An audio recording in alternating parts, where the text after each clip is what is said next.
make sure that the society is clean enough for you and I. It is comfortable enough for you and I. So whatever it is that is causing unrest, it is making people to be on their toes, it is causing you and I to feel so stressed out, we settle it here on a focal point. And every edition, like the name focal point, focalizes on a particular issue. And so today, being one of the days that we come live to educate and to trash, diagnose and to treat a societal issue, we'll be looking at the housing crisis in Buea.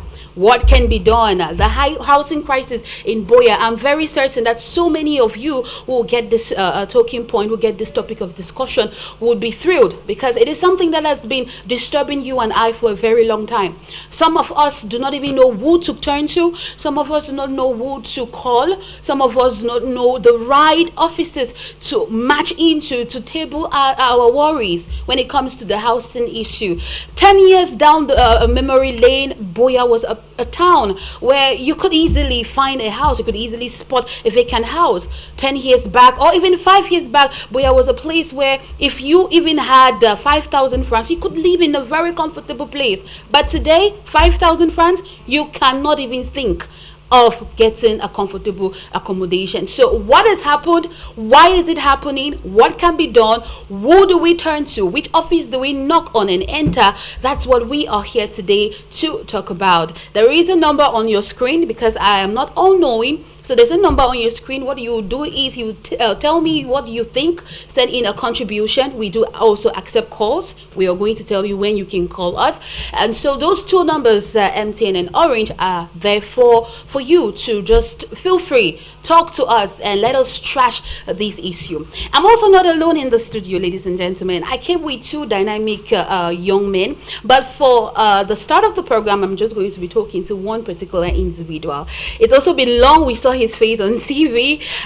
So I'm grateful. I'm really happy that he's here. I'm talking about Evangelist Sinjo. I'm very happy to have you. I'm clapping for you, Evangelist. Thank you very much, Madam Moderator. It's my pleasure to be back on High TV, specifically Focal Point. Yes.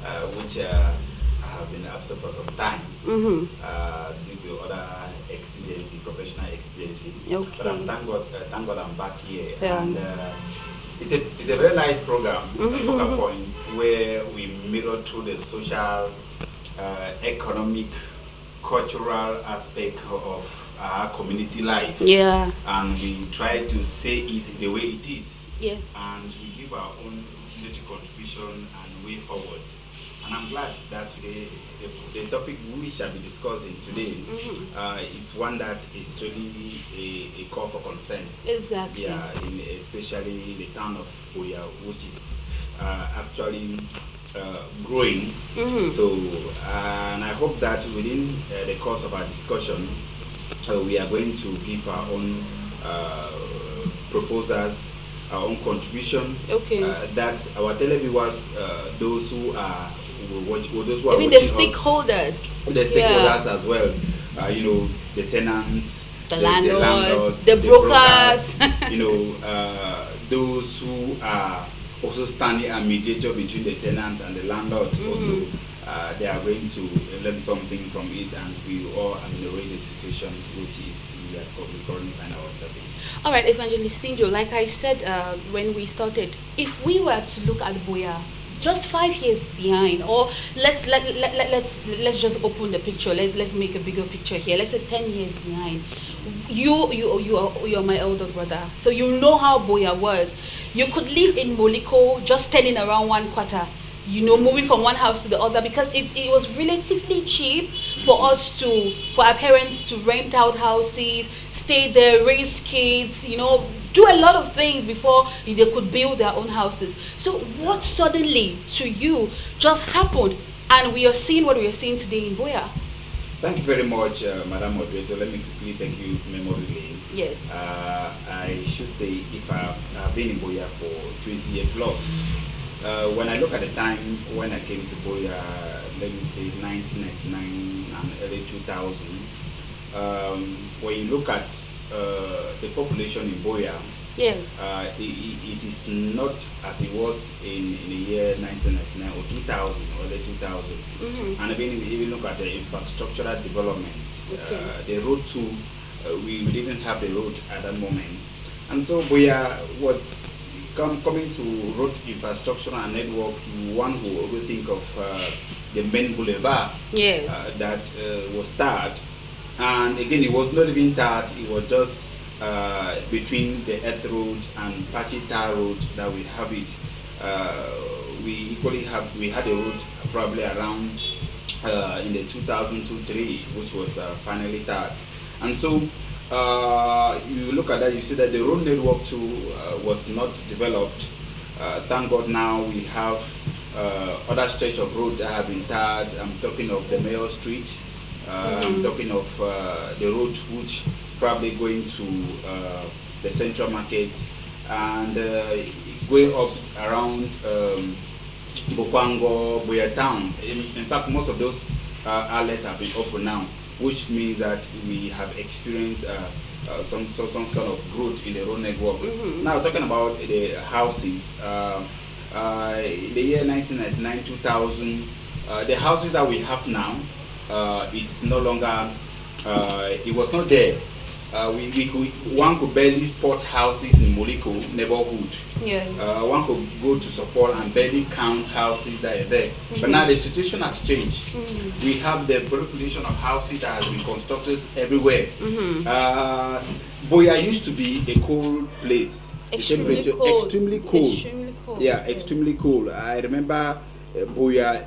Everywhere in Buea was extremely cold. But now you agree with that, Moliko, for instance. It's a whole new thing. It's a whole new thing. And you realize that people are complaining over heat in Moliko because the population in Moliko has increased as compared 20 years downward. You realize the population has increased. And one could be inside areas like Buea town. You know, in Buea, you know, the further you go, the colder it becomes. Yes. But now this is not the situation we have. You realize that even now in Buea town, you realize that people are even using air condition, fan, you know, to fight against it. What was fun in Buea? We didn't know what was now fun in Buea. Now it's everywhere. Now it's everywhere. We can even mention Moliko because Moliko, if you don't have an AC or you don't have a fan, you cannot cope in Moliko because you know that especially in the night. Especially in the night. You know that in Buea, one of the most concentrated area in Buea, you have Moliko, and you are going up again, you have support. And so you see that there has been growth in infrastructure, in house, and in road network. And equally, population too has increased. You know, population too has increased. And you understand that 20 years back, one could not even talk of traffic in Buea. Yes. You have traffic in cars, you have human traffic. To walk, to even stroll along the street of Moliko is a problem.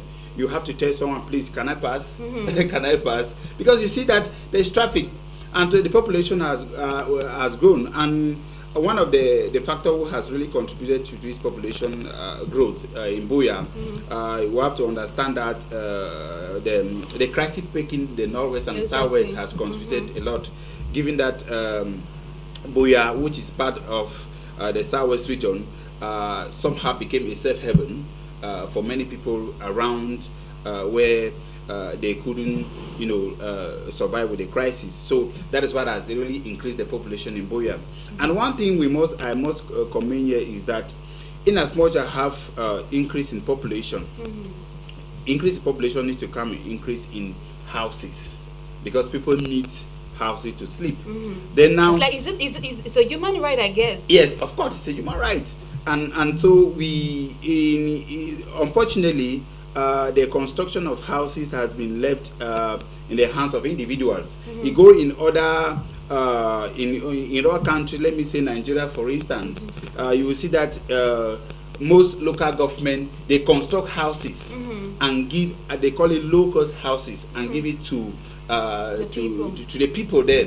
So you see that here our case, you realize that the houses that are being constructed in Buea are individual business persons who have decided to go into real estate and they construct house. But again, with the limited finance they have, So the houses that are there cannot meet up or cannot match up with the population in Buea. Okay. And that's why we even on daily basis you realize that houses are being constructed. At the end of the day, there is shortage. So I think that is the scenario that we have in Buea 20 years or 15 years back and now, which is a situation that we need to arrest because the population is increasing. I don't want to mention about the road network. It's a problem. It's a problem really in a Buea, big problem which I think that is going to be a topic for another day. Definitely. Thank you so much, Evangelist Sinjo. Ladies and gentlemen, that was really, I'll say, an elaborate journey down memory lane. Let us look at how Buea was and try to pick up from there what has just happened that we are having what we have today, what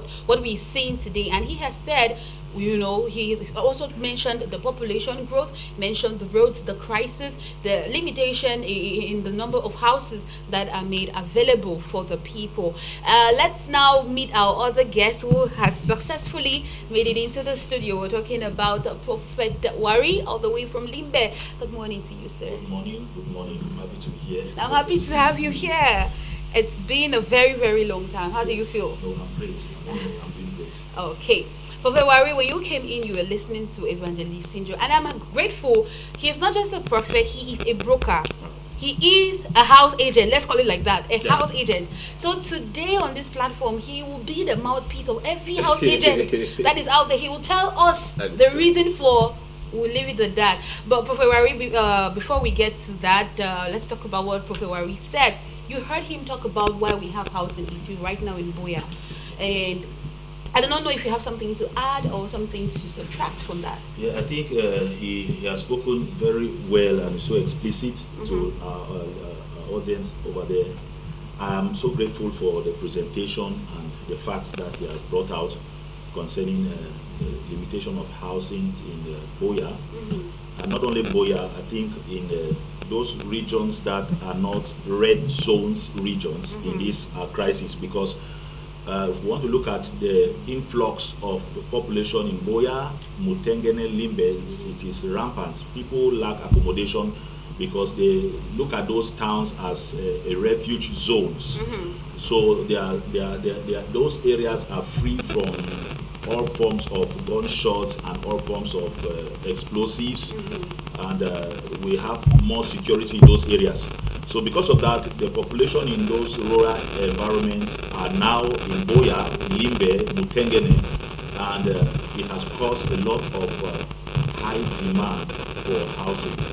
And because the demand for housing now is high, it is at our advantage, because the advantage of the landlords, advantage of the real estate agents to step up the price. So somebody living a place like Mundemba, Kondo Titi, to settle in Limbe or Buea, they have come well prepared to buy properties and to build immediately. They have come well prepared to pay for houses, to pay the rent for a year or two. Why? Because those areas, people have made much money in their cocoa businesses and they have done a lot of savings. So they are just looking for a place where they can. Is this what you all know? What the people told you, or you carried your survey that they have made money? We have observed. And they are bringing. We have they observed. Are bringing it We for have, you people. we have observed the way they are buying landed properties, not just buying it to keep, but they buy to build immediately. So when somebody buys a property and start building immediately, it's a proof that the person is, scripture says that before you want to build a house, you must first of all count the cost. Okay. So most of those people, they have counted the cost already before they're engaging into the housing project. Okay. Yeah. So I strongly believe that it is the high demand and the increase in population that has caused the increase in prices. That's what the landlords are using as an advantage, because it doesn't take a day to build a house. All right. Now, if the population has come and it's running away from a crisis that we all know, why then is the price so high? And then when you go looking at these houses, Evangelist, you cannot believe your eyes. Then the problem that we have now too is the fact that, okay, we have new people who are they just build their houses like today, and we have this complaint of building materials are so expensive, cement is expensive, and all people have built their houses today. So they are putting it at the price that at least could bring back what they've spent. Now you find a landlord who built his house before the president was born, and then he is putting that same house at the exact same price that someone who just built today is putting his own house at.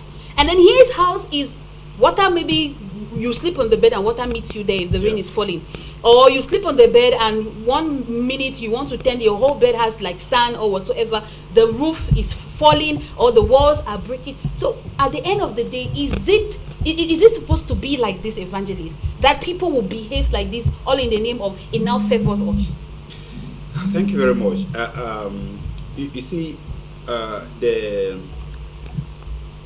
landlords are, like the prophet said, they're taking advantage of certain factors that has come into play. Like you made mention of increasing population. You want to understand that when the demand for something actually increase, is going to affect the price. We all know that. But again, we understand that it's going to affect the price. But again, we should look at the quality. We expect that when demand increase, price should increase. The quality should be good. Yeah, and this is what we cannot find on the field. Exactly. When you look at the quality of houses that has been given out to tenant is questionable, Madam Moderator. I must confess that because people will like to pay for something that is expensive and the quality is good, the service is good, but the landlords are beginning to take advantage of the fact that the scarcity of houses as a result of the increase in population, and they cannot give house to tenants which befits the quality. Exactly. You go to a house, for instance, when you look at before the crisis, you realize that houses were relatively a little bit cheaper in Buea, but with the crisis and influx of the population, prices have changed. One could think of a single room, let's say a single room with a toilet, 10,000 francs, 10,000 or 15,000 francs. I quite understand very well. 50,000 francs. But now I want to tell you it's 20 or 25,000 francs now. The receiving single room and a toilet is 35,000. It's 35,000 francs. Yes, it's 35,000 francs. You are right, because I had one student who came recently in the University of Buea. He's paying a single room 35,000 francs. There is no kitchen. There is no toilet. Just an empty room. It has an external toilet. And it's 35,000 francs. You could imagine that. So it's really terrible. And if you want to check, Evangelist, I'm cutting you short. She paid a broker. Of course. She paid a broker 25,000 as commission. The broker is something that we are still coming. And it was still coming. Yeah, they were have coming. Because they are part of the they are part of the problem. And they are part of the problem. Yeah, they're part of the problem. That one, I have a zero problem with them. Serious one. So let us deal with the landlord first. Yes. Now, when like I said, we look at the state of that room, you can imagine. You can cry. And you will expect to pay, let me say, one academic year, usually 10 or 11 months, or 1 year. No, they tell you to pay 10 months and then 2 months caution. 2 months caution for that. So, and you look at a studio that a room, a parlor, a kitchen, and toilet. Now it has moved to 50, 55, even 60,000 francs. 75,000. There is a studio at Federal's quarters. It is 70,000 a studio. You can imagine. In 2000, 1999, 2000, when we came to Buea, we paying that is a house, two rooms, parlor, kitchen, toilet. I think it was 40,000 francs. Yes. But I think our prophet will agree with that. You cannot find that now. You cannot find a 2-room parlor, kitchen, toilet, 40,000 francs. So, beside the state of the house, we quickly realize that they will tell that a studio that 2 chairs cannot even enter there. In the studio that the kitchen, 2 person cannot even stand there. You cannot even place. You only have to place a gas plate. You cannot even place a gas cooker. You can even place a fridge. You place your gas plate. Your fridge is in your parlor. Yeah, fridge in your parlor. Plate stand is at the corner of the kitchen. But it's a studio. But it's a studio. But we all understand that when we talk about a studio, there's a general size of a parlor, there's a general size of a kitchen, there's a general size of a bathroom. But now I don't think this is not expected. It's not. One will tell you that there's a studio out there. You want to go and check, the parlor. The parlor is small and they have a kitchen space. You can never have a kitchen. You know about his kitchen space, Exactly. right? They call it a studio. So but you go, it's a kitchen space that has been It's a created. kitchen place. So these are the tricks that the landlord are using to play over the tenants, which they don't even respect the sizes in construction. The state, they don't even care again. You want to think that even at the interior decor is questionable, and the exterior decor is questionable. So these are the things that the landlord are doing, which I think that they should take into consideration. Yes. The quality of the house which they are giving to the tenant. We understand very well that prices have increased in material construction. Even land too has equally increased. Exactly. You want to think of a land in a particular area that you wish to think of 1 million, they'll now tell you 3 or 4 million. But again, landlord need to understand something here, Madam Moderator. A house, once you construct a house, there is no much there's no much investment like a business which you operate, like let's say electronic business. You need to do investment, you need to pay workers, you need to you need to pay rent.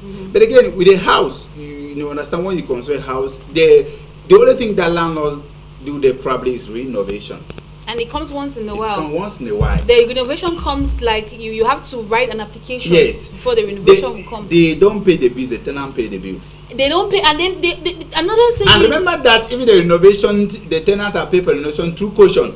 and sometimes the tenants do the renovation, And and when the you tenants do the renovate, renovation. they increase the rent. Now, when you go to the tenancy agreement, they will tell you that, okay, any renovation, for example, if your lock is missing, you have to do the renovation. If you have anything that is broken, you have to do it. You will not wait for the landlord. Of course, you will not wait. If your door is broken, you will not wait for the landlord to come and repair your door because you sleep outside. Yeah. So you have to do that. That repairs at the moment. Evangelist, don't say I'm getting you short, but Prophet Wari, he just mentioned of something very important. Landlord-tenant agreement, a contract. How many people have it in this Buea? That is why that is what I want to talk, and I want to hit hard on it, because you don't get into a house without a tenancy agreement. Exactly. You must first of all have an understanding of the agreement that you are making with your landlord, and you have the right as a tenant to amend a tenancy agreement if you see that it doesn't suit you, your terms. There can be some tenancy agreements that is stipulated that the landlord has to do a proper renovation of his house. Yes. Some houses are without toilet pots, and they will just tell you that very soon we'll put it. Now when you get inside, you will discover that they are not putting it. You will be the one to finally do it. But had it been it is in the tenancy agreement that you people have agreed and signed, then you know that the landlord has a role to play. That one, you can use it against him. But how does the tenancy agreement come about? Because there are some landlords, you go, you meet them, you're like, okay, landlord, what about the tenancy agreement? You start saying, so is it that tenancy has to do with the law or the government? Or no, the tenancy agreement, it is an agreement that the landlord has written down. That it has a law. Is it supposed to have some sort of a backing from the law enforcement side? It will have a backing if one person violates the agreement, so the landlord can present it to maybe the law. Yeah, what he's saying is correct. You know, most tenancy agreements are drafted by lawyers. Yeah, that's what I'm asking. And most of them they are not on the advantage of the tenants. They are not on the advantage on the tenants. The advantage of the landlord. Because the tenancy agreement, normally, it's very funny. I just mentioned about the tenancy agreement. Agreement is something we need to agree. Yes. We need to sit down and agree, and then we put it down. That's why they call it tenancy agreement. But that's landlord doing it alone. It is a tenancy dictatorship, because he comes and dictates what. Yes. Yeah, it's dictatorial because he dictates what he has already written down and tell you to sign. Yeah, so I think landlord, they needs to change that word tenancy agreement. It's not an agreement. It's not an agreement. They actually put you what you you need to agree.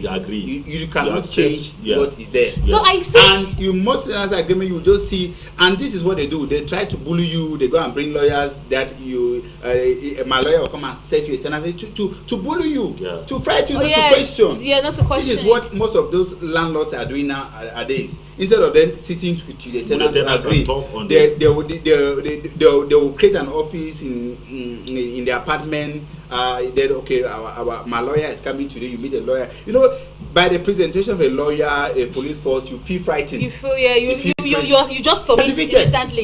You submit because the lawyers will come there, use terminology to bully you, all those things, and there is no agreement.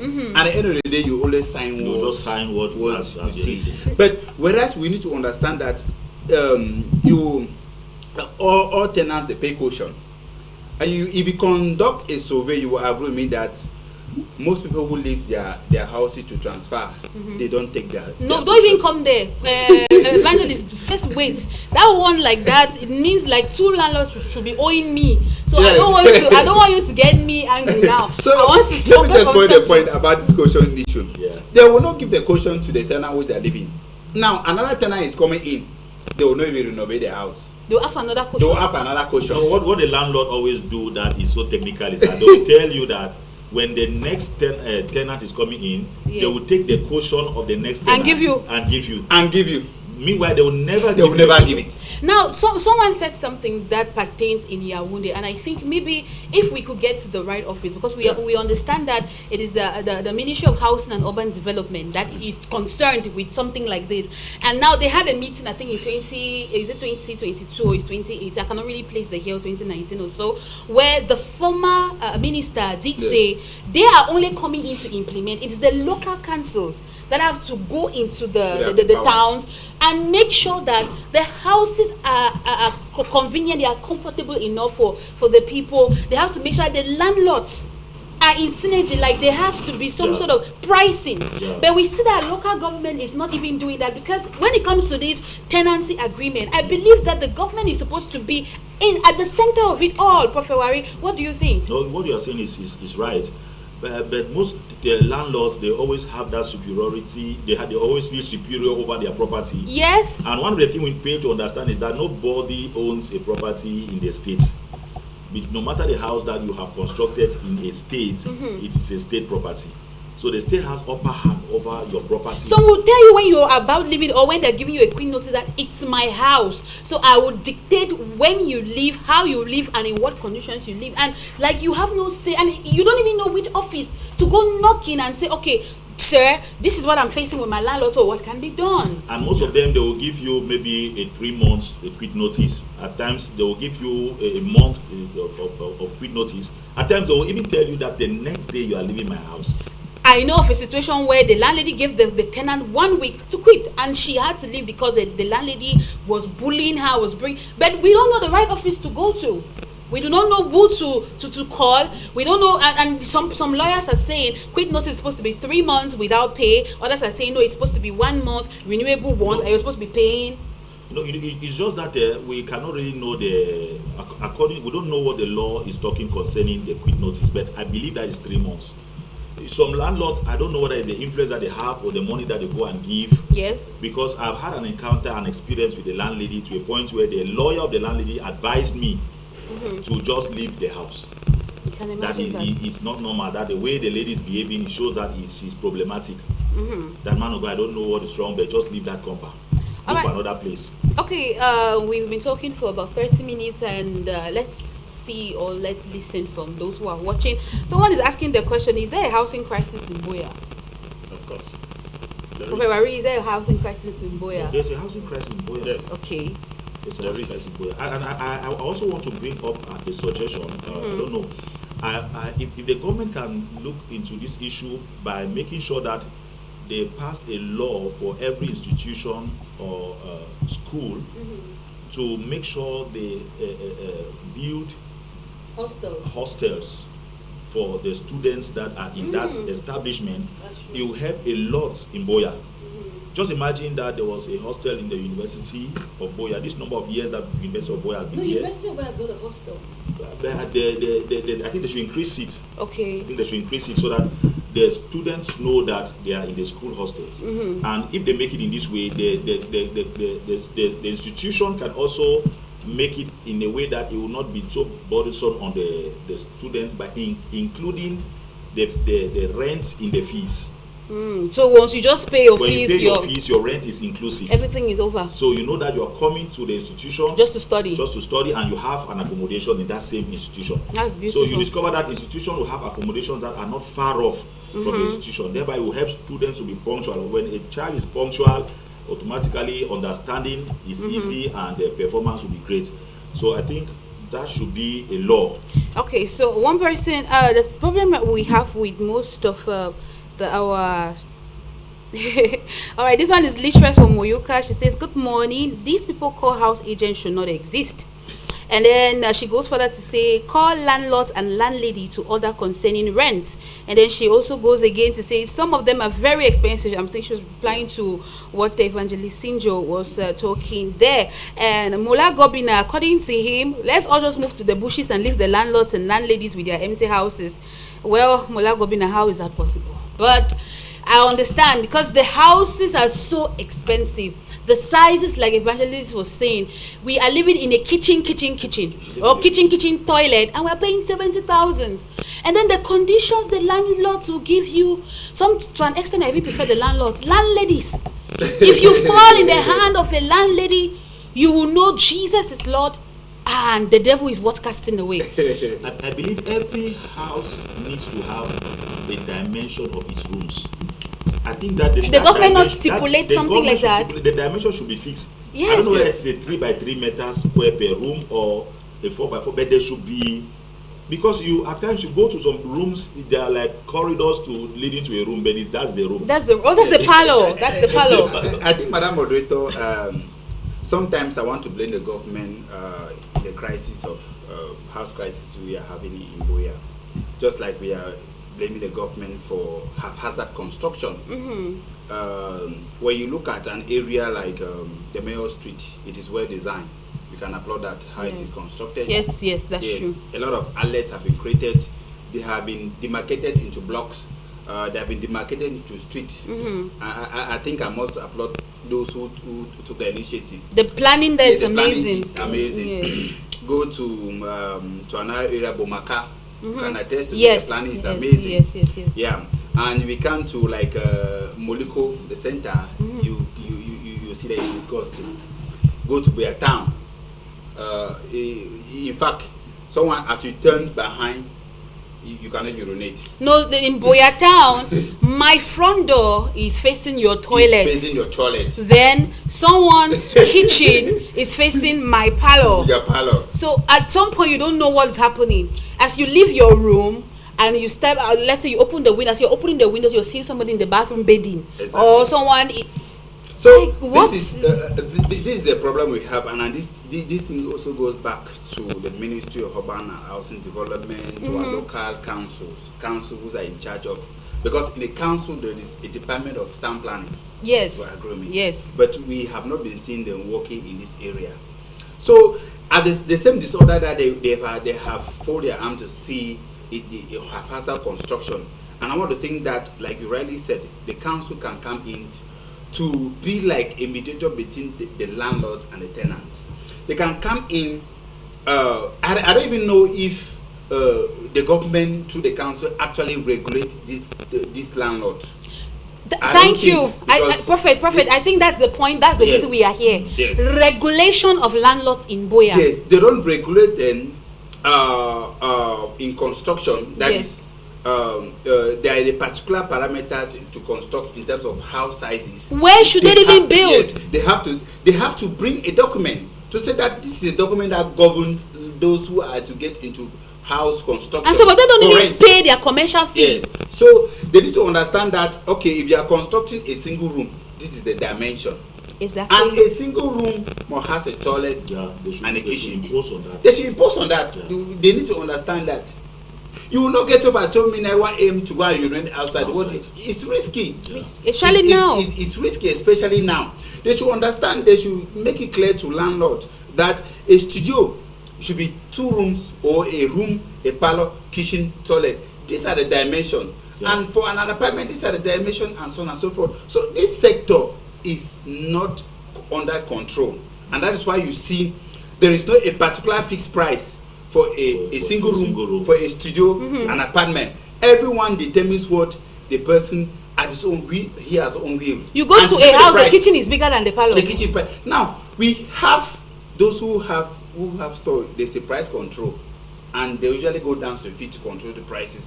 Why is it that we cannot have a state institution comes down to the fee to have a meeting inspect the houses, to inspect those houses, exactly, if they be constructed within the required dimension, yes, and, if the condition of the houses, and the condition of it. So to ensure that landlords should all submit their tenancy agreement so they can control. I think so this is the disorder we have. There was a time in Cameroon, if I'm not mistaken, they had a kind of department of sanitation department where they go and check toilets of houses.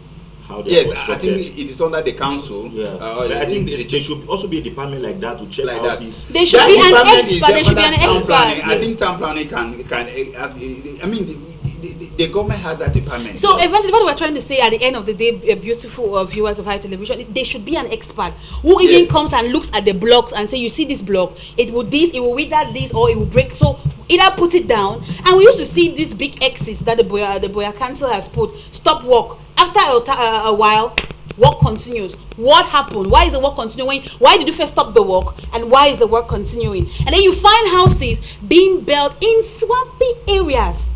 Yeah. Yes. Why will you allow that in your own, when you know very well that the people are at risk? Now landlords go and they just hurriedly build anything.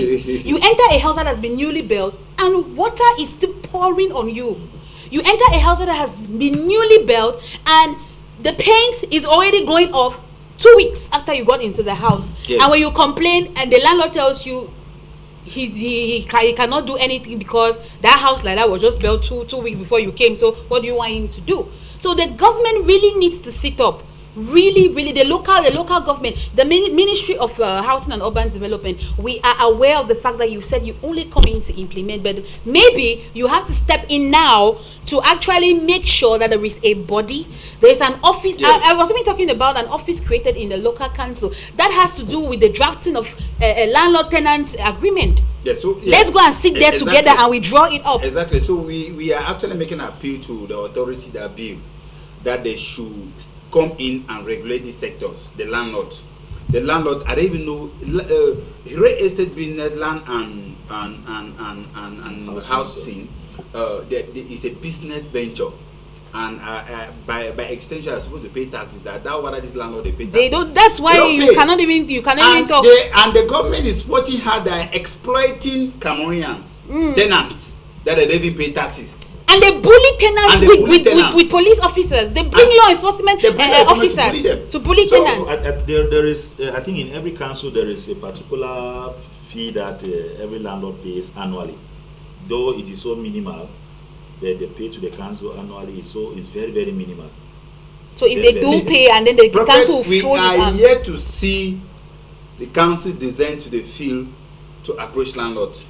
We see the council designed to the field to construct, to check houses that have been constructed, remove or don't construct. I think our councils have really failed us, because they have failed us. The first area is that there is no structure in the houses that have been constructed. There is no, it's not orderly constructed. So I don't think that even the council is aware of all the landlords in I think so. Yeah, that's a good one there. Yes, I just want to say, because one of the issues that really contributing to this housing crisis in Buea. I'm still going to blame the government, because you see, the government are not opening areas, new layout areas, because when people tend to concentrate in one particular area, it's a problem. It's a problem. To have a house, let me say in Moliko, is expensive than like you go to let me cite an area, small support. Now, Evangelist, don't say I'm getting you short. Now that's the trick. Yes. Prophet, when we were looking for a house, I know you know what I went through. When we were looking for a house, that was the notion we had, that Moliko is more expensive. Exactly. Small support will be cheaper, Buea Town will be cheaper. Not until went down into the field. There was a house that was newly constructed with small support. Yeah. I mean newly constructed, and that room has just a room, kitchen, toilet. I want the two of you to ask me how much that room costs at small support. 40,000 francs. A room. A room. A room. So it's not a matter of the place anymore. It seems as though, I am quoting the words of a former house setter, Yeah. the landlords have sat down in a meeting and they don't care whether they are living in Mankunku. The house, if it is a room, kitchen, toilet, you just hold 30,000. Or you just, if you want to be too cheap, 25,000. Yeah. And there is nothing like you are a worker and they will say no, you can pay 6 months. Whether you're a worker or a student, it is 1 year. They only take 1 year. They don't want any other thing. 1 year, 1 year. So we don't understand, Prophet Wari, what is going on. I really need someone to explain again to our beautiful viewers what's really happening. I think if I can also say something concerning this issue of landlords, I will talk on the aspect of them taking loans to construct houses. Because when a landlord goes to the bank and gets a huge sum of money to construct a house, they are always having this mindset that they want to recover their loans very Quickly. fast. So that is the error. And because of that, the tenants are the ones suffering. We were not part of the loan that they collected. We did not force them to collect loans to build houses. But now they will make sure that they collect the monies from us by increasing the rent or making sure that we pay an annual rent. Outrageous bills. Outrageous bills. So you see that the landlords, they are trying to own a property that we feel it is theirs, but it's not theirs, because the property and the documents of the land and the house all are in the keeping of the bank. Wow. So what they have to do is that if they don't meet up their loans and its interest, they will not have access to claim that property to be theirs. I've seen a situation where a great man that we respect so much in the city of Limbe met me and said he wants to sell his hotel, and I was shocked because I know that hotel is a fortune and is something that belongs to him, but I never knew that it was loans that he collected and it's time to pay back the loan. So he wants to sell the hotel to meet up with the loans that he collected. So most of the time the houses that we see, they are not really they don't belong to the landlords. So I think that's the reason landlords should make sure that they don't put tenants under pressure just because they want to meet up with the loans they collected from the banks. Landlords no longer give separate meters. Everything is there's a central meter in front of their door. Yeah. A landlord is the one who, sometimes the landlord does not even live in Buea. He lives in Limbe, but he's still the one who comes to distribute the bill. And when he comes to distribute the bill, we have outrageous bills. The question I want to ask is, what happened with the prepaid meter that is no longer circulating again? Because they have stopped the supply of prepaid meters. Really? And the reason why they did it, from what I heard, is that it doesn't consume much. So that's news. So I'm getting it now too. It is at our own disadvantage.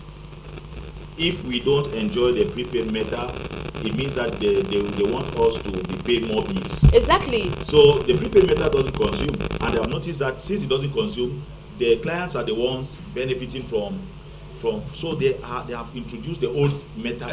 Yes, I think that is I would say, if I'm not wrong, it's a complexity with landlords to see how they can keep exploiting the tenants. To say that, because with the coming of the prepaid meter, yes, you have access to. Yes, it was like a remedy to the month-end argument between landlords and these and figures and that tax. Because with that, with the prepaid method, you pay as you go. If you have your 1,000 francs, you put your 1,000 francs, you consume it. Then that is also there is not so much argument between landlord and tenant.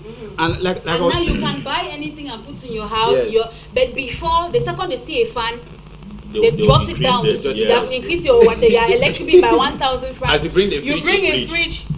If your electric bill was coming 2,500, as you bring a fan, it's 3,500. As you bring a fridge, 10,000. Yes, I think we have experienced the prepaid method sometimes. Formerly, when I was always the prepaid method, I used to talk of 3 or 3.5, but now 1.5 I conveniently consume as bill. You know, because at times the expectation was really was really too much. Madam Morita was saying something about the government. I think government need to open new areas, new layout areas, and the only thing is there is to create roads. Once there is a road, real estate agent, they will go there and build. Yeah, they want these roads, and government to take initiative to construct low-cost houses to and give to Cameroonians, because we are really suffering in the hands of. They should not be creating. They should not be building houses and giving it to each other. Because I've sat somewhere and you really hear, no, that house is going to be given to the delegate. No, delegate does not need the house. That grandma in the village is the one that needs a house. That delegate will always be able to build his own house. So that house that can be given out for rent, give it to that grandma in the village, give it to that grandpa, or give it to those kids who are struggling to go to school. You find children today doing things untold just because they want to meet up with rent. We are here condemning the kids and saying no, they'll go to hell. But if you have to put everything together, some of their parents cannot meet up with the bills. Only the house rent alone is enough for a mother to tell the child quit school. Yes, and I think landlord to equally think that once a tenant leaves your house and another coming, it's your responsibility to renovate the house. Renovate the house. It's like a visitor coming to your house, you need to keep the house clean. Renovate a house if they were. And don't renovate the house and increase the rent, and then you tell me that you have not seen that renovated. It's your duty.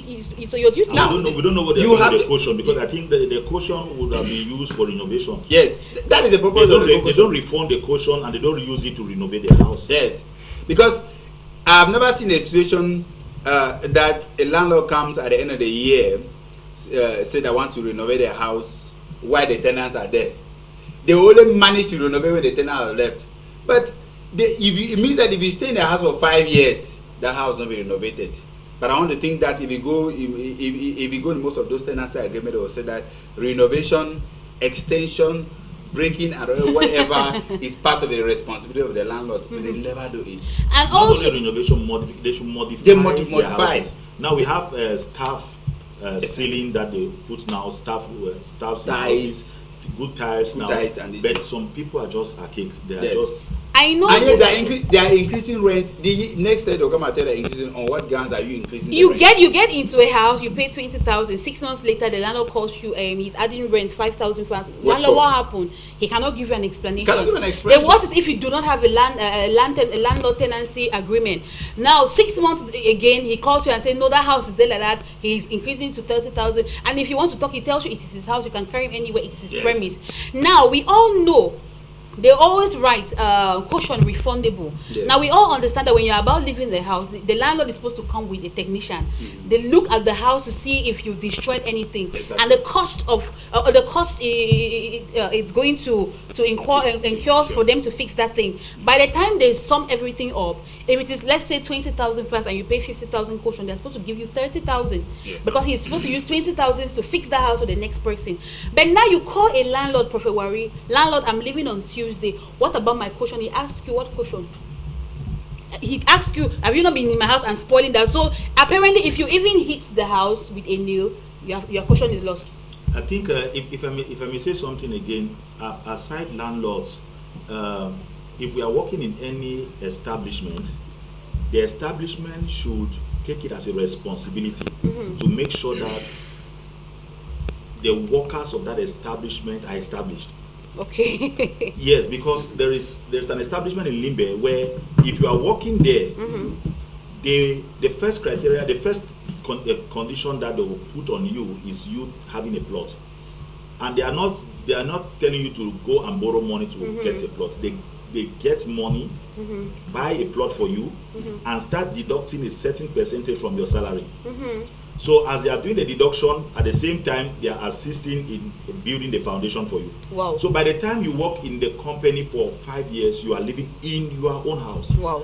And the advantage is that the output will increase. Even your wife will wake you up to go to work. Exactly. You cannot absent work. You'll be just motivated. You'll be motivated just to work. Motivated. So in that company, every worker owns a house. We sold a house to one worker in that company, the one that drives the caterpillar in the company. He came and bought the land from us, and I went to that environment. I was shocked that he's already living in the place. Exactly. And you've brought in a really good point. The government is not assisting in making sure the houses are okay. The government is not assisting in making sure that we are comfortable, and the government is doing nothing about the salary. The government is doing nothing. The government is part of the disorder we have. I think 60% of the blame of everything we're facing goes to our government. Government is part of the disorder. Even government will sit and even set a price or something. A price of cooking gas, you see, is a different scenario. What do we explain the fact that there is a price produced or released by a brewery company to sell a bottle of drink or alcohol? There you go and find it somewhere 2,000. Who is regulating that? Nobody is regulating the sector.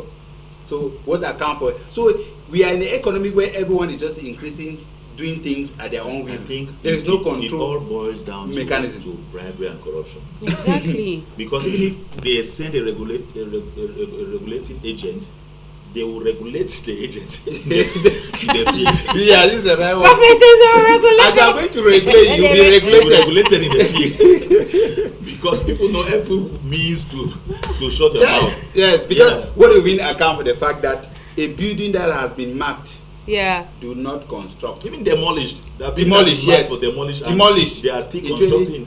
You want to come back and you are raising that building is not supposed to be in that position, maybe beside a river or at the road junction, all these things, and overnight you come that busy and be raised.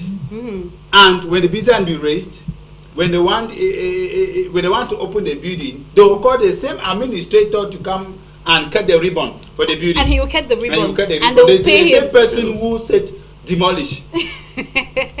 This is what we find in our society in Cameroon. All right, beautiful viewers of High Television, you can call, you can send in text messages. I'll take this one. We are gradually moving towards finding out from a broker because they are part of the problem. So we have to diagnose and treat it today.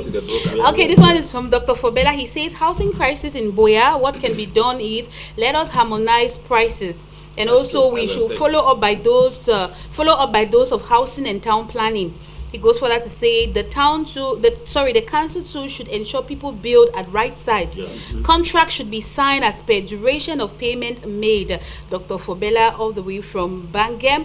Now we have a very long one here, and this person is someone who, I would say, the person saw her own when she was looking for a house. It says, concerning the housing crisis in Buea, I would like to comment on the issue of constant increase of the rent by landlords. Every now and then, one landlord somewhere sits and increase the house rent. That's more than 10% of increments in some cases. This is terrible, and I can say barbaric in an economy like this. No renovations done, complaints of tenants not yet met, yet they keep adding. Where does the landlord expect tenants who are struggling to wake up one morning and add 10,000 francs or 15,000 francs to rent with no increase in salary or business? The Ministry of Housing and Development should look into the plight of tenants, and this is coming from Rita all the way from Sampit. And she comes back again. Okay, I think it's the same thing.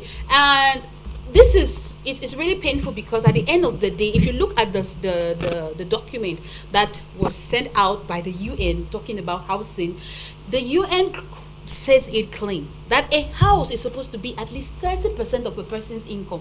The house rent is supposed to be 30% of your income. But when you come to Buea, your house rent is 210% of the income you don't have. You don't have. And Rita from Sampi said something. Every now and then, a landlord will just sit, and if he feels very happy with that, he needs money. He just comes and tells people. If he has been stressed up by a family issue, he increases house rent. And he needs money. If you see that, okay, he cannot increase the rent now, you will just say pack and go. Now there's another thing that I want to bring out.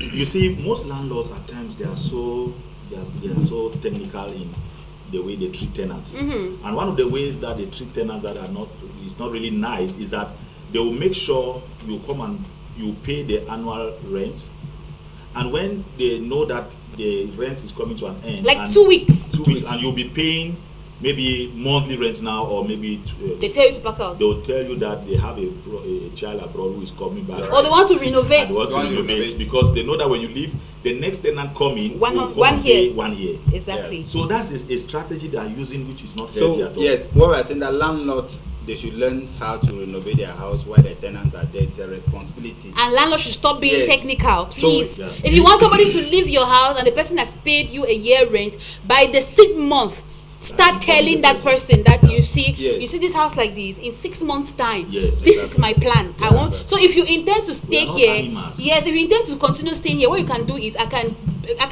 help you look for some sort of an accommodation where you could be there while I renovate. If you're a genuine person, nobody will fight you.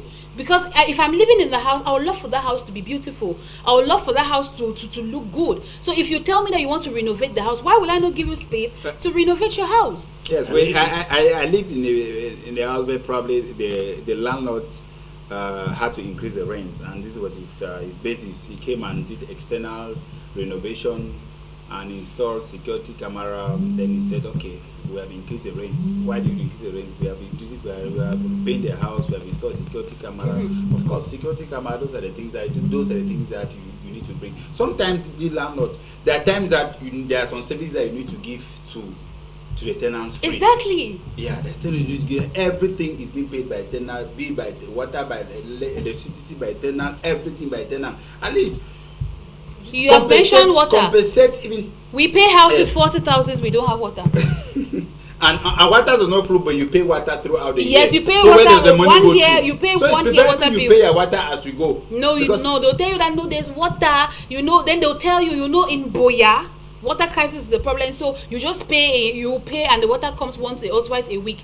You are going for 6 months. That tap has never even made as if water will flow.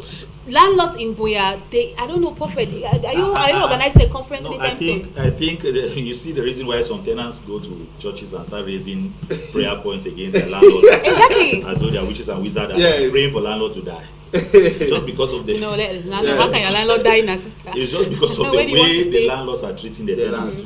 I believe that if you're a landlord or you're a landlady, every tenant in your house is your child. That's the first notion that you must have. It's not the ones that are coming out from your womb or from your loins.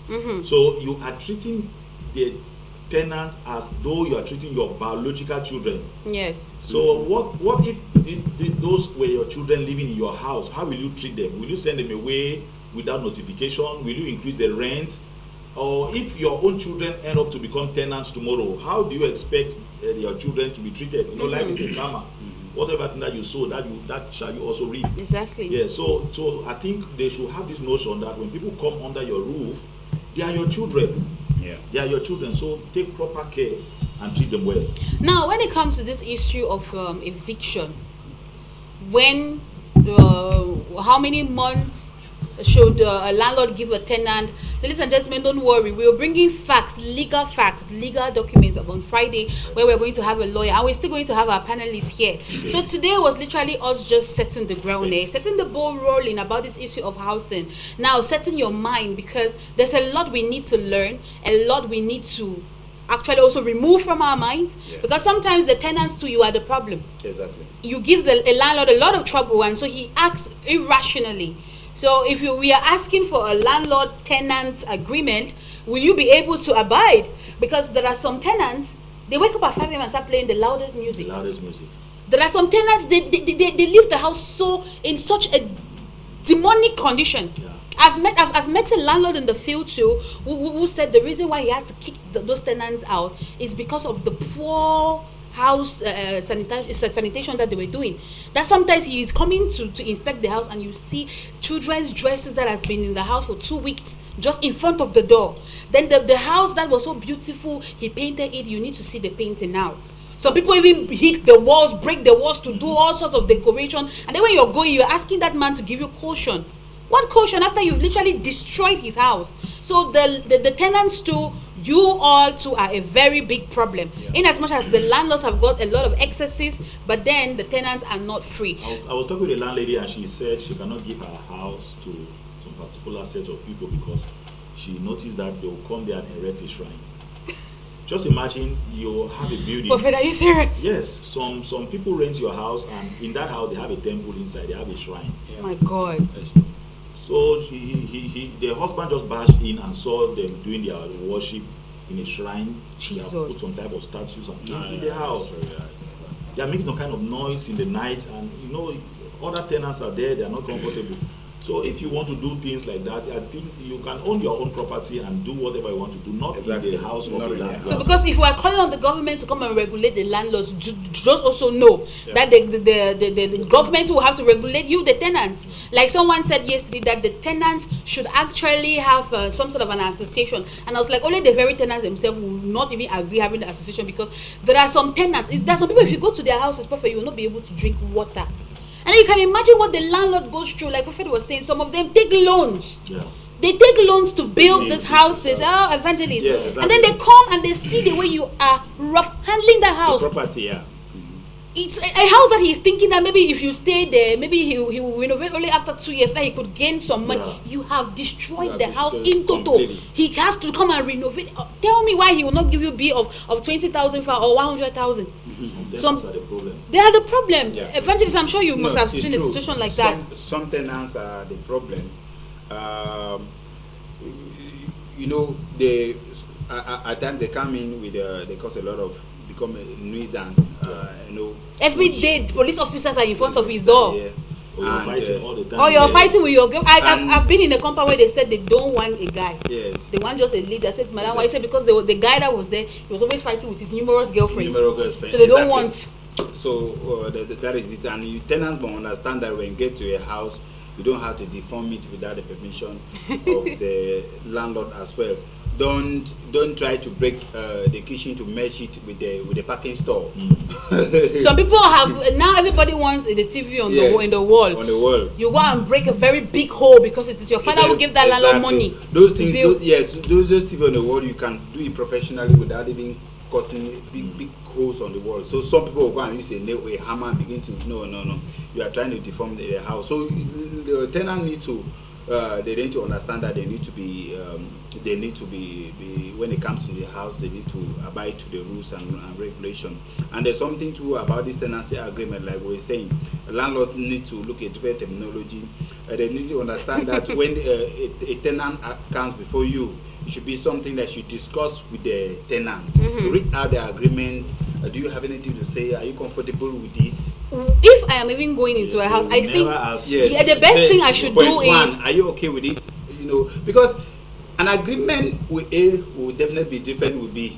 But now they have made the agreement very unique. Evangelist, what if we do like this, right? I think this is going to help. If you are going into a house, if you want to, let's say you want to move into a vacant house, take your pen and your paper. Yes. As you go, or your phone, you snap, landlord, you see this one, the pipes are bad. Yes. This, so that you already have a collection of the problems of that house. Now, by the time you stay in that house 1, 2, 3 months, 4 months, 5 months, the landlord wants to increase the rent haphazardly. You have a backing document, which is the pictures you've been taking and the problems of the house that you've recorded, which he has not fixed. I think this is what my sister said. It pertains in Yaoundé. Yes. That in Yaoundé, with the landlord-tenant tenancy agreement, there's a place where you outline every complaint that you've cited in that house. So if the landlord fixes them as the years are going by, you're ticking. And so if he has to increase the house, when you know maybe why he's increasing. Yes. So when you're packing out of the house, it's that document that guides you. Yes. So if you go and he sees that the pipe is bad, that he wants to deduct it, you look at your document, say, landlord, the pipe was bad when I came into this house. That agreement is good. Yes, I think that will be good. Maybe we'll adopt the Yaoundé way to help Yes, us now in Buea. Yeah, another actors in this scene are the brokers. We have. We are finally on the broadcast. Yes, Okay, so we are there with landlord, tenant, Prophet, government. yes, you are a broker. I'm a broker. Tell us why. To go and show someone a house, you charge 10 to 15,000. Some people even charge 20,000 to go and show. To go and show. To go and show a I'll house. tell my experience, a sad one. And then you don't even show good houses. You show shrines in the name of houses. And then after I decide to take that house, you tell me to pay you 25 or 1 month rent, or half of a month rent. Suppose say someone even had the audacity to say, for me my commission is 2 months rent. What? They are paying I 200,000. am a broker, a realtor of Royal Real Estate Service Cameroon. Our office is at Aminato Square, Isokolo. That's where we also have a provision store. And I think one of the challenges that brokers have is that they are not schooled. And they are not certified. They are not certified. They are not schooled to carry on the proper work. So you meet anybody in the field. Many people, brokers are even more than houses now. They are more than properties. So we have thousands upon thousands of people claiming to be brokers. And people they of all walks of become life. landlord too. Yes. They become landlord too. And their agreements with the landlord. Yes. So I think in that area that you have spoken, if I may say something, the agreements, a broker or an agent agreement with the tenant and the landlord in this region is different from that in the French region. Okay. Like if you are looking for a house in the French region, the francophones are aware that the landlord will give the broker a commission if the broker brings a client. Exactly. So it is the landlord and the broker's affair. Exactly. So you don't have anything to do with any agreement. The landlord just need to tell the broker that when the tenant pays this amount, I'll give you this commission from the amount. So you go and present what the tenant has agreed with, the landlord has agreed with the broker. The broker presents it to the tenant or to the client comes and pays, then the landlord gives settles. So how come it is that in Buea we are the ones paying a commission? Our own region, in this English speaking region, exactly, landlords have nothing to do with brokers. They will tell you that their structure is 30,000 francs a month, and they are in need of caution is doing 2 months caution, and they want 1 year or 10 months. So you will give you all the features of the house. Yes, you are bringing 360,000 francs to the landlord. So that is what landlords are expecting to receive. So with this now, the tenants now are forced, the brokers are forced now to make an agreement with, so the tenant or the client is the one to bear the cost. So this one goes that the government has to step in. We have to ban the brokers in the country. So in this part, either we ban them or we regulate them. We cannot ban the brokers. At times, brokers don't impose a fee on you. Yeah, the prophet explained how they are doing it. Yes, you must know how to bargain. It's all about your bargaining power. Yeah. A broker can talk with you, and maybe you have a sweet talk, a tongue, and all of a sudden you discover that maybe you are paying the broker just 20,000 or 10,000 francs, and it goes. Even the 20,000 you just called, my head is paining. No. To be a broker that you know houses, at times we pay transport to go to those places, and we have data in our phones that we put to give good videos, and even some type of phones that we use to bring out good images of those properties that will attract. And some of the phones people use, they make the houses look very big. Then when I go now to go and look at the house, I go and see a shrine. No, I think those ones are business strategies that some. Let me read. Please, I don't accept voice notes. Please, I am begging.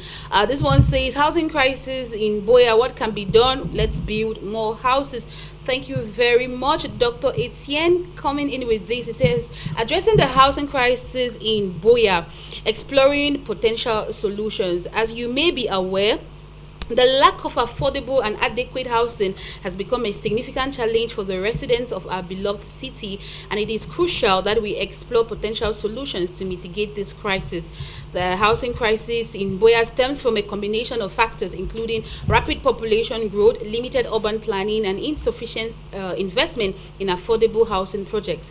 This situation has resulted in skyrocketing rental prices, overcrowded living conditions, and a rise in informal settlements, which often lack basic amenities and infrastructure. To tackle this crisis effectively, I believe we should consider the following measures. One, increase affordable housing initiatives, encouraging public-private partnerships and incentive. What this word is hard. And developers to invest in affordable housing projects can also help expand the housing supply and make it more accessible to low-income individuals and families. This could be achieved through tax breaks, streamlined permit processes, and subsidies for developers. I think this is good. This subsidies for developers is going to go a long way. Secondly, urban planning and land management. Improving urban planning strategies and land management policies can ensure the efficient use of available land and prevent unplanned settlements. This involves zoning regulations, land use planning, and infrastructure development to accommodate the growing demand for housing. 3. Promote cooperative housing models. Cooperative housing models such as community land trust or housing cooperatives can provide an alternative solution by allowing residents to collectively own and manage affordable housing units. These models can empower communities and create sustainable long-term housing options. And 4, enhance rental regulations. Implementing and enforcing fair rental regulations can help protect tenants from exploitation and ensure that rental prices remain reasonable. These may include rental control measures, tenant rights awareness campaigns, and establishing a rental housing regulatory authority. That's what we were saying here. Exactly. We need that one. We really need it. And he goes, number 5, encourage alternative housing solutions. Now, exploring innovative housing solutions such as micro housing, container homes, and modular construction can help address the housing shortage in a cost-effective and sustainable manner. These approaches can be particularly useful in utilizing limited space and accommodating the needs of marginalized population. 6. Strengthen infrastructure development. Investing in essential infrastructure, including roads, water. Please, I'm taking someone's message. Please, let's not call. I beg, not now. This one says investing in essential infrastructures like roads, water supply, electricity, and public transportation is crucial for attracting private investment in housing projects. It also enhances the overall livability of the city and improves the quality of life for its residents. And lastly, foster community engagement. So engaging local communities, civil society organizations, and residents in the decision-making process is vital for developing inclusive housing policies. By involving stakeholders at every stage, we can ensure that the solutions implemented are responsive to the needs and aspirations of the people they aim to serve. Addressing the housing crisis in Buea will require a multifaceted approach, collaborative partnerships, and sustained commitment from both the public and private sectors. It is only through collective action and innovative thinking that we can create a city where every individual has access to safe, affordable, and dignified housing. Wow. I thought I was reading a project, but I think that person has summed up everything we were saying here, Professor Wari. I think you have something to say concerning what you said. Yeah, it's extremely great. For what he has said is great because for what he mentioned, Dr. Etienne, that's his name. We should also include the public sectors, the private sectors as well, because it is the public that consume or lives in those houses.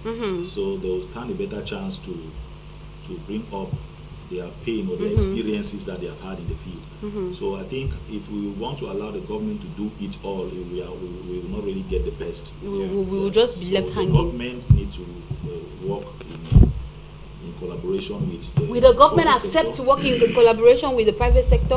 I think if we have a reasonable government and leaders that they can come down to the field and try to have meetings like that would be good. Even meetings with quarter heads, meetings with chiefs. Exactly. Yes, notables in the environment. But the quarter heads and the chiefs are the ones who also own some houses that if you get the price, well, the Lord be your help, because a chief is giving out his own house somewhere and it is 45,000 a room, kitchen, toilet.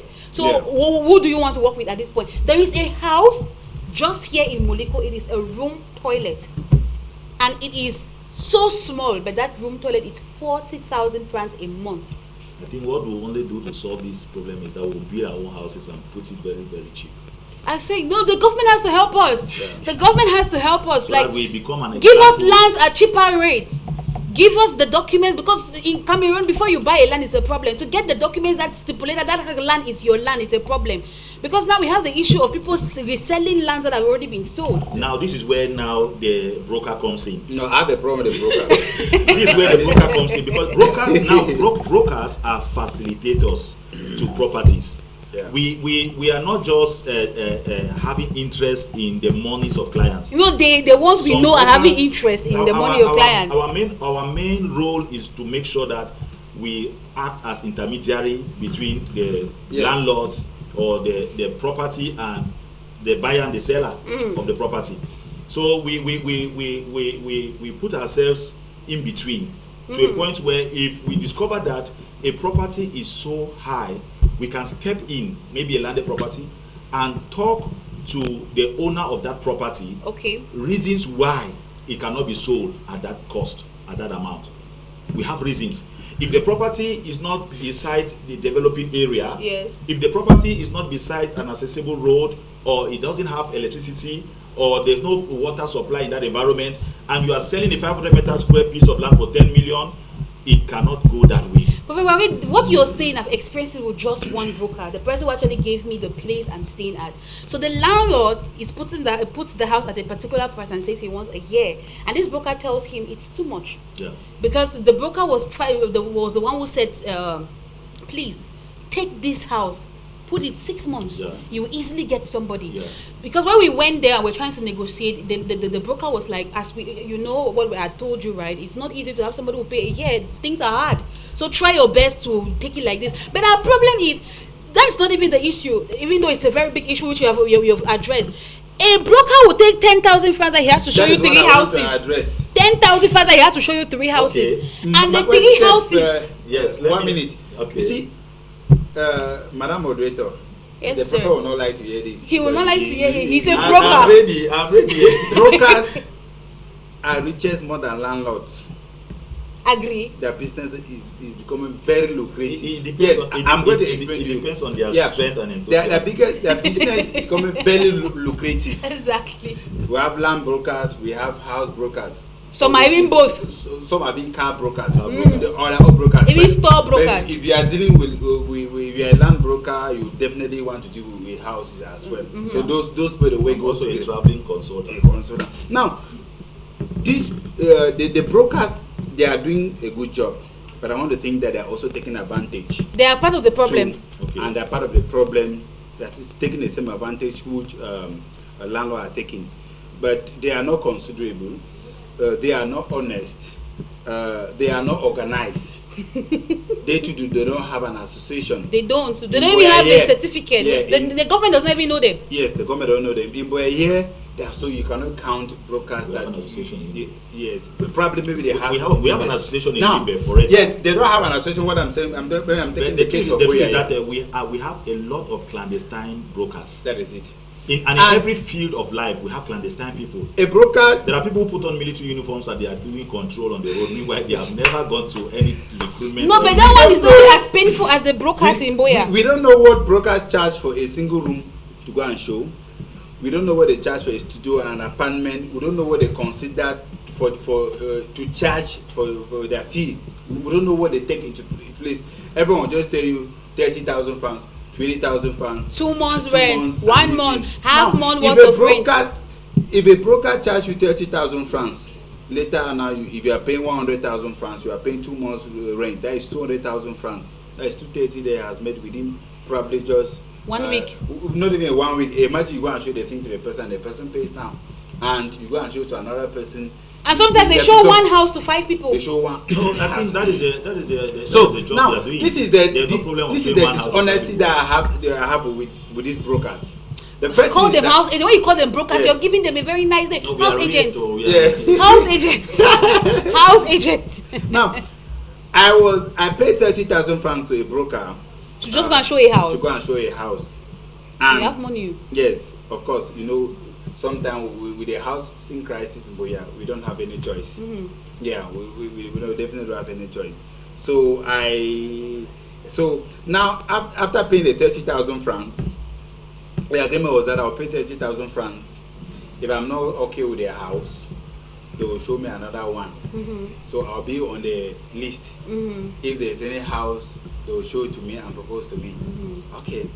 And I knew that maybe within 1 month I was going to find a house, because I have someone now that will be on the field making to look for sure a that house. yes, I think that because I'm actually into business, it's difficult for me to take a day walking and looking for a house. So it's very difficult. Yes. So I had to sacrifice that 30,000 francs. exactly, Because if I need to abandon a day, I will lose more than 30,000 francs.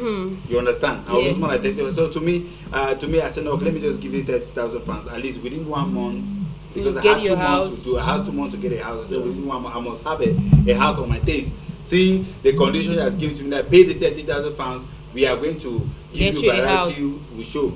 And after that, if they agree a house, if it's 6,000 francs, I need to pay 1 month's rent. I didn't have any problem. Now I have paid the 30,000 francs. The painful thing is that I was told that the house is at Central Market. There's Moliko Central Market. Where Central Market, I beg your pardon. Just after the Central Market. So I was thinking that after the Central Market, I'm just going to cross the bridge that moved towards how they call that area. Buea, I think that should be Bitingi. Yeah. So when I said no, if it's around that area, there's no problem. At least it's beside the road. I'll just get the guy. Okay, I paid the 35 pounds. He came and picked me at UB Junction. We're going to. He picked me in his car, very AC car. I think I know that broker. So he picked me in his car, and he turned on the AC. I was enjoying music. AC is expensive. Yeah. Okay.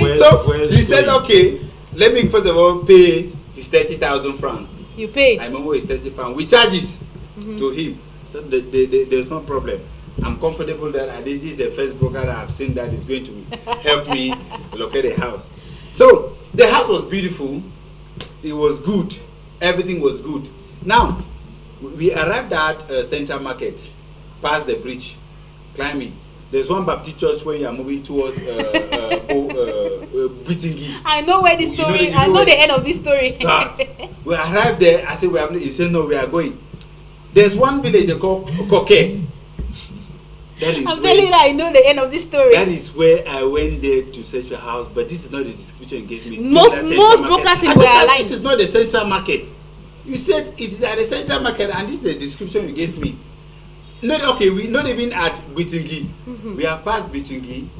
Pass. Maybe if you had even gone up and say you want to go to Buea, you would have on that. Okay. I said, but you didn't tell me that these things are quick. I would have told her, no, propose me another area. Yeah. I was very angry because he first of all lied to Exactly. me. Most of them tell a lie. You discover that most brokers, they focus on the money before the service. Yes. So he lied to me. I was angry. So he promised that no, there's no problem. He's going to show me another support. I have called him. He has never responded today. And my 30,000 francs went. So we cannot consider such people as brokers. This is some people do packaging to make now, you see. When I meet you, I say, okay, where is the house located? Be honest to tell me where the house located. If you tell me that the house is maybe probably as on Maringo, yes, before the university area, give me a vivid description. I can be comfortable. Now let me say something. But now I will not go looking for a house. I will not even know. Let me say something. Yeah, but I understand that he cannot reveal me the exact way for me to do. But that guy was too much. That is not Central Market. Like this person, Rita for you understand saying that. I understand that you cannot review the. Yeah, evangelist. Let's say this. Rita from Sapi says just like they told me Bonzuma, I almost reached Tole. and it's true. Someone told us the house is just up here. You are never reaching the up here. You are never reaching the up here. So this is a dishonesty in the whole thing. That Prophet, you have something to say. Go on. Okay, let me say something. The first from your discussion, from your storyline, it shows that you met a stranger on the way, and you gave that stranger 30,000, including charges, to show you a property. That is a stranger, not a broker. Where so how was do we the know address? Who are not how do we know? Where it is not organized. Which office did you go to? So you're trying to say that you cannot be a broker without an address. You cannot be a broker without an office. But does it actually how can you solve the problem as a stranger? No, the thing is because even those who have offices, you cannot even trace him. Yeah, because even those who have offices he has an office. You know, though he described in the office, I said no, there's no need for. I know the broker he's talking about. It's around to mention his name. It's good. Yeah. It's always good he has an to do office. transactions in the office. Because had it been you went to the office and they gave you the form to register your request, what you want on the form, and maybe the kind of house you are in need of, register it on the form, so that it should be that you went to the office and it was done on the form. You pay and you receive a receipt that you are paid for this. Okay, you were paid the 10,000 francs. Is it for transportation? Is it for what was the money? Are you sure those in the office they are honest? Because I took one from another office. I actually did that. The broker told me that their house is beside Hims. Yes. Hims. You know Hims? Yes. But there is one road that you go and come out Munya. I don't know what they call it. Is it that hospital? How do they call it? There's one government hospital there they have been planning to build. We left there, went straight to Munya. I think if you want to present when you come to the office and you fill the form of your request or what you need of your demands, the next thing is that we do a presentation. Yes, of the various and not presentation with our mouth only.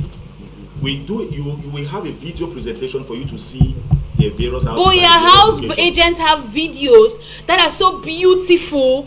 Then the house, the way the house. Oh, look at this! This is the house. It just needs one or two renovation. The strength of every genuine broker or real estate agent is his tongue. And it's honesty. You honesty. must be truthful. You must be honest. If you are not honest, like what you are saying now, you are already campaigning against that man to many people. Exactly. So just imagine people that will come to you and maybe proposing that man. Yes, he has done that knowledge to me. Because the person I was directed to did that to the person. Whoa. Yes, a lady which I was directed to. So you see now that he's actually losing credibility. So, and now, eventually, don't say I'm getting short. Don't say Buduma, you go to Sandpit. Eventually, don't say I'm getting short. Central Market, I was hoping that just around the Central Market there. No. When we meet past and we'll go right up to the Baptist church, I will say anyway, if it's at the Baptist church, I will still consider. I found myself at Koke.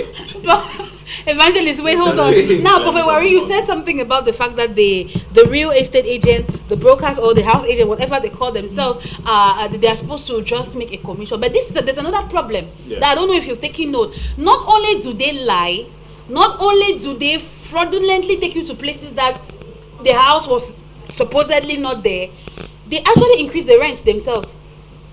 The house agents in Buea would tell you this house costs 55,000, but if you go and actually ask the landlord, that house is 45. Yeah, how will you do the payments with the landlord now? And most of those house agents tell you, the person, that you pay back to them to go and pay to the landlord. No, then there's a problem now because you cannot pay your money to a house agent to pay to the landlord. That's where many people are falling scam in this Buea, where they have paid for a house and they are coming to stay in the house. The house is available. What if you pay your money to the house agent and he doesn't pay to the landlord and he goes away with your money? There are many house agents that are people who claim to be house agents in court. They have escaped with the monies of people. Exactly. Because people had too much trust in them. I think some house agents do. Everything is about agreement. If you want to step up the rents of a landlord's house without the notification of the landlord, then it's terrible. Some landlords are into the whole thing. They're in court. Some landlords are into the whole thing. Yes, they are into the whole thing. Yeah, because maybe the landlord has not come to an agreement that maybe he will give the agent a commission, and maybe the client who is coming to that is the only money that I have. So this is where the broker steps in now to see how he makes his own money from the deal. So if the house is 50, he will say 55. Then he removes all the 5,000 francs. And that's his commission. That's his commission that he made from the deal. All right, this one says housing crisis in Buea can be resolved through many ways. One, let brokers and landlords harmonize their prices. Two, studios or apartments in the area should have a pricing that is affordable to all. And three, someone will see a photo of a house, but when he goes there, it is a totally different thing from what you saw on a phone. And this other one says the population must look for other. Okay, the person who sent the first one was a Kimanjoku. This one is from Eteng Larry Kelvin. He says the population must look for other alternatives as far as resettlement is concerned, because Buea is first of all a small unplanned city city with little or no town planning. There are way more better towns in Cameroon that one can restart his or her life. So, Eteng, are you saying that we should transfer? Are you not hearing about Limbe too? Limbe is becoming a whole thing on its own too. Maybe I think the only solution there is that they should do like what the evangelist said. They should have a new layout. Open roads. Well planned and open roads. Yes, open roads so Yes. that Accessibility of roads, water, electricity. in Cameroon it's very difficult. When you go to Council Nigeria, you will see real estate that houses that have been built. Yes, well constructed, well designed. Yeah. See, we build a beautiful house. People will rush it. Quality is good. People will rush it. People will pay. We see that in most of the guest houses we see Exactly. around. All right, ladies and gentlemen, like I said, today we're setting the ball rolling. We were trying to test the waters with the topic. It's already time for us to go. But remember, Friday we is still on this topic because we'll be having now a landlord and a lawyer on set with our two panelists also, because they have to come into a conclusion. We have to see what we can do. The lawyer is going to tell us the backing about the what do they call it? Yes, the evict notice, and the landlord has to tell us if they actually held the meeting. No, we don't know. What did they say in that their meeting? They should tell us, and us too, the tenants and the people of the street. What can we do so that this issue is put at bay? The government, I'm sure the lawyer is going to stand for the government too, because she will be talking about the legal backings and what the law has to say, and how the government can step in to resolve any breach or any case between a tenant and a landlord. So at this juncture, we want to say a big thank you to you, Madam Claudine, who is the technician on board. Thank you to all our beautiful viewers. Thank you to Prophet Wari, who left Limbe to be here. Thank you so much for honoring us. Thank you. And thank you to Evangelist Sinjo. Today we had men of God who wanted to, they did not keep spirituality aside, but they just wanted to speak reality with you and I. A big thank you to Mr. Enoyo Humphrey for general supervision. And not forgetting you again, our beautiful viewers. You made it possible. And those of you who sent in contribution, thank you so much for staying tuned, and thank you so much for contributing. I'll see you on Friday, same time. So stay tuned, because we still have beautiful programs coming up on High Television. Bye.